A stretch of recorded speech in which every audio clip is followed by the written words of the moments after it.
সেদিন সকাল থেকেই খুব সুন্দর হাওয়া দিচ্ছিল।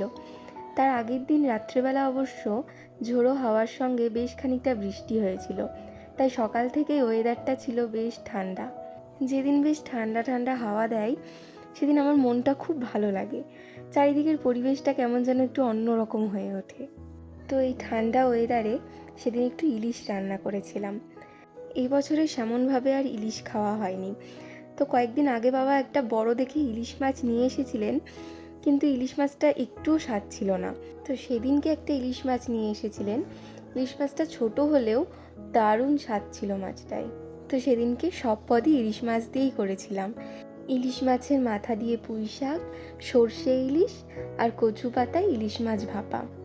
আমার হাজবেন্ড ইলিশ মাছ সেরকম খায় না, কিন্তু কচু পাতায় করে যদি ইলিশ মাছ ভাপা করে দেওয়া যায় তাহলে একটু খাই, তাই ওর জন্য একটু ভাপা করে দিয়েছিলাম।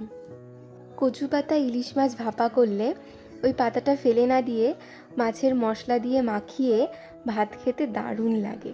ভাপা আমি এই প্রথমবার করলাম।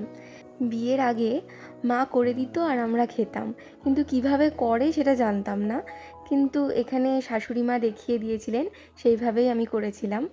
তো সেদিনের দুপুরটা আমাদের পুরো ইলিশময় দুপুর ছিল।